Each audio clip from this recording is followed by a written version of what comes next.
who we got, what we're leaving on this offense there. So you've got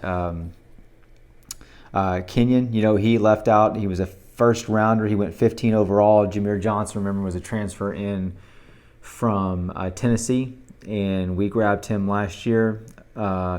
He was a nice plug-and-play guy, somebody that brought in, that we could bring in and do a good job, with what we had available.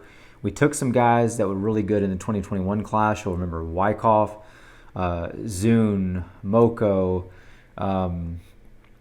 Strickland, and these guys probably just weren't quite ready to step in there. We also took Fothery and Foster Wright. They stepped in and played. They were ready. They proved that.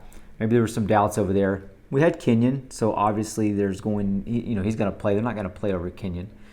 But Jameer was experienced, and rightfully so, he played. So we've got to figure out those two spots. Now remember, we're keeping Bryce Foster.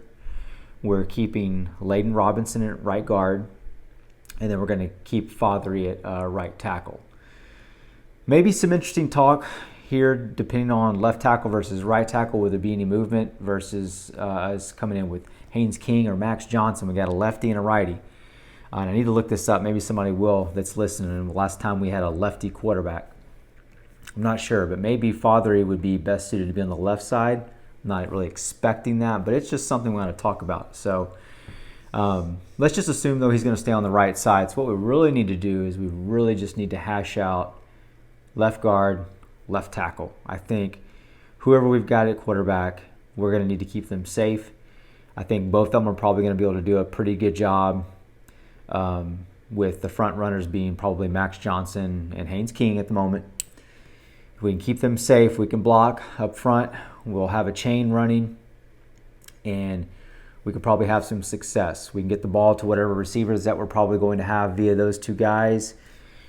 Who are the receivers going to be? We'll talk about that, right? But I just really think these left guard and this left tackle are very important. So, kind of want to do a little bit of, going over this a little bit more, right? Because as we went along in the season, you saw we had a little bit of shifting, plug and play. We had some nagging injuries. Aki played at one point, and then he kind of drifted off, and we didn't see him again. So not sure what happened there. He didn't play in the spring game that I'm aware of. What do we make of that?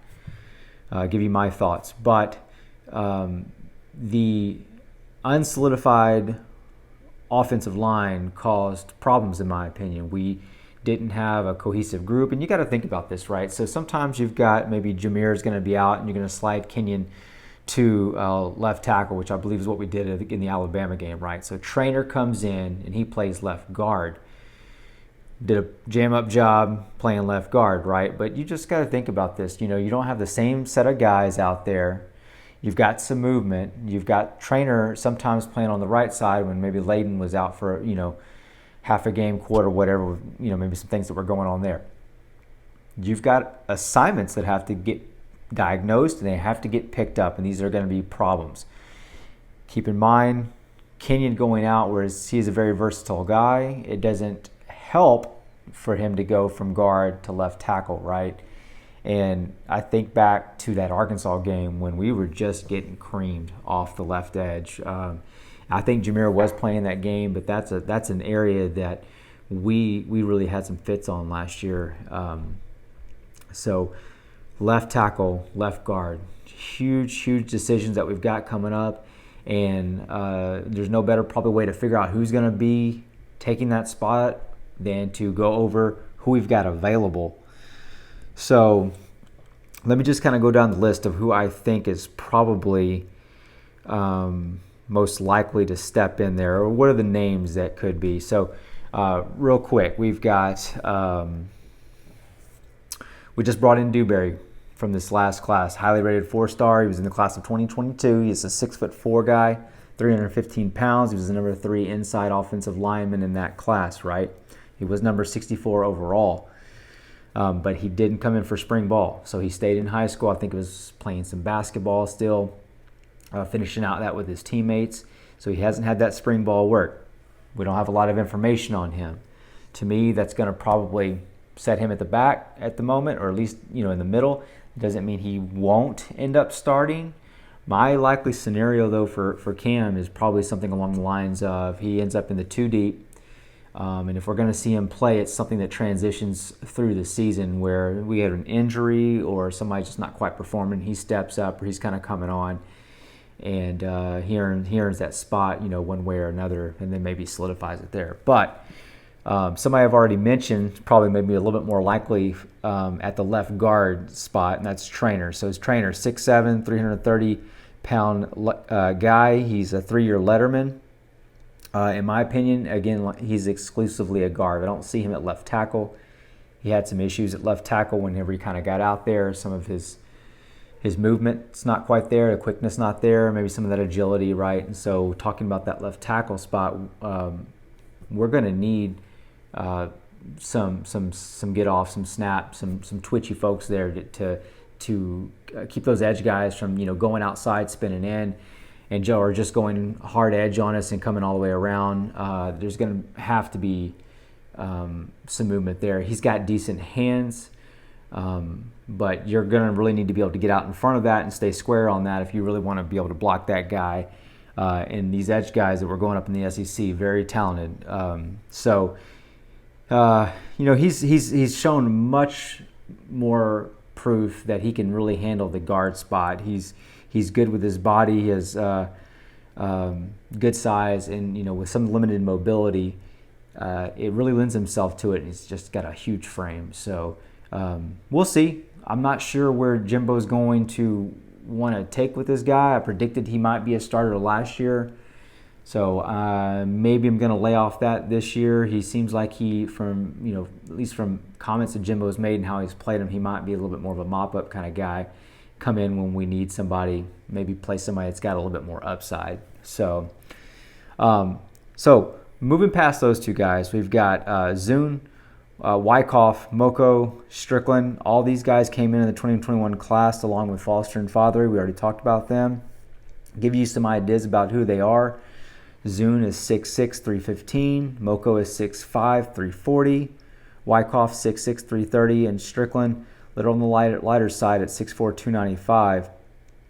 And all were rated about the same on 247. I kind of put them in order, except for Moko was a little bit more difficult to assess since he was coming from Australia.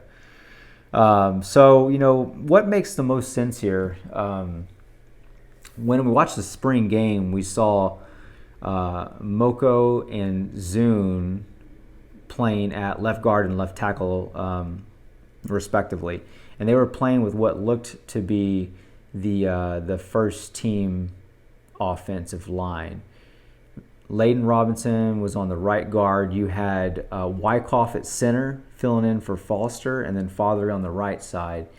And so they were going up against the number 1 defense. They had Haynes King at the quarterback. So that's got to be something. That's got that's information where they think they've got him developed. These two guys developed at this point, right? So Moko is at 340. That's a huge number for a guard. He looks very capable. He's got good mobility. I don't think he translates to left tackle, though. I think they've got him in the right spot. He's got good mobility, but he might not have quite that range that you want your left tackle to have. He's going to have to get that first step off really quickly, and that probably lends itself to just a slightly lighter person, which makes sense why they had Zune there. So I guess what I'm thinking is if we're going to have guys that are going to continue to come off that left edge, especially if we're going to have Haynes King back there, we're going to have to protect his backside. If Max Johnson's back there, he's going to have a little bit more vision on that left side, so maybe we can get away with a little bit more. I'm thinking right now what we're seeing, if we're thinking about Zoom, is that he's got, let's just talk about what he looks like when he's blocking. So when I'm looking on film and I'm watching him throughout the spring game, what I notice is that his hand placement's really good. He's quick to get his hands out. What you don't see from him is wait until defender gets in close, and then he's using, say a shoulder, upper arm here, elbow and those kinds of areas to make his first set of contact. So he's bracing it, he's grabbing it, he's kind of working on in. It's like in a sense a padded situation. So he's getting his hands out there, and he's getting them out there quick so that he can go ahead and get leverage where he wants it and get a feel for where the defender is going to go. I think it serves him really well. You can see whenever the defender goes out wide, he doesn't try. And I wish I could. I almost feel like I should demonstrate this to a degree, right? But he's not trying to overcompensate to get out further wide. He gives me a sense that he knows where his quarterback is supposed to be. So if the defender's going to go way outside, he's okay with letting that guy go out there because he's going to continue to push him outside because he knows his quarterback is going to step up. So just in that, it looked like he had really good communication with his quarterback. When you can see the same thing whenever the defender went inside. It was very much the same thing. So he was very easily pushing the defender inside, just using the leverage that he was giving to him and working it against the defender. Even when there was a roll move or a swim, it was pretty easily shut down. I don't think anyone really got ahead of him. Now again, he's supposed to be going up against first team defense, so that ought to tell you something that's going on. And who might he be going up against over there? Well, we'll get to that part, but you can be thinking Tunmise. Who else was over there at the time? It's hard for the maroon and white game because you got the guys all split up. So, but you get it. He's pretty quality when it comes to that. I'm going to go ahead and think that we're not going to see Aggie. That's just my gut feeling at this point.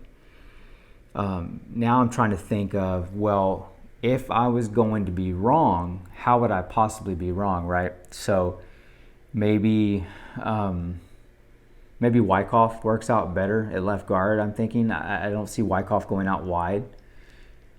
Possibly, we did take a few of the guys in that class.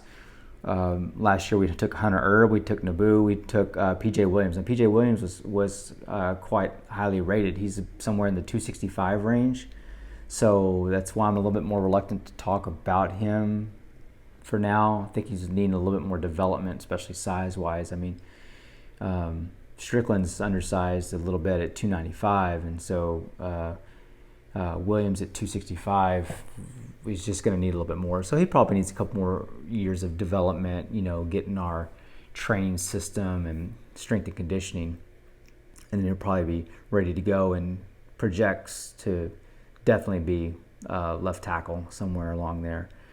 Naboo, Hunter Erb is possible. I think Naboo is, he's a 3-star guy, so we're probably looking at the other guys a little more closer at this point. He's a bigger guy. I like his agility a lot. It reminds me of like an Isaiah Rakes kind of guy. Looks big, but then it's like, wow, that guy moves like that. So even almost maybe a Dalen Mack, he's thick like him. Hunter Erb, left tackle, definitely a possibility. Maybe he's a little raw still and could use a year or two of development, and then we'll see where that goes. But right now it seems like we've got quite a quality selection that's going on, one that we haven't had quite a while, which is really good news. But it also makes this choice extremely important, extremely important. So. These two guys we got, I think, that we're leaning towards at the moment, Moko and Zune, feel really good about at this point. But we're going to have to work that out in fall practice still. It's still going to be something that is not set in stone until we get to that first game. So we'll see how things work out. I don't think there's another good way to be wrong at this point. Again, I talked to you about my Cam Dewberry situation, what I thought would be likely to happen with him. I think it's very possible that we're going to see him at some point. The two guys we have playing all over on that left side make a lot of sense right now. So unless they have a slip up, I don't see us getting Cam in until mop up duty, those kinds of things. Or when we need to run a guy in for replacement, something like that. But the future is bright for that area, and we're going to be looking good at left tackle, I think, for a couple of years here. Even Layden Robinson, I think I mentioned, I think he's in his second year letterman, sophomore, somewhere around there. So he's got this year, I think, one more. And of course, Zune, Foster, and Fothery, they're all going to be either sophomore or 2-year letterman, or they're going to be redshirt freshmen, something along those lines. So we have lots to choose from. I think you're going to hear this theme kind of moving throughout, because now we need to move on to quarterback, right? This is what most everybody really wants to hear about in large part. I think we're in a really good spot with it, so that's why I wanted to start with linemen, because I just kind of think that lineman area is going to be quite a bit more important. We want to be able to run the ball, and we want to be able to run the ball well, so having a cohesive line like we didn't quite have for the first good 6 games or so, and maybe didn't quite mesh that thing all season like we really wanted it to, is just extremely important. So of course those guys are going to have to then work really well with the QB, just like I was talking about with Zune earlier. The awareness, how they kind of speak to each other without speaking to each other, and know where each other's going to be, is going to be a really big deal. So my official pre-fall projection is going to be left to right: Zune, Moko, Foster, Robinson, and Fothery. Nothing very groundbreaking on the right side, and probably most everybody knows about the left tackle and left guard at this point. I don't think there's a big secret there too. So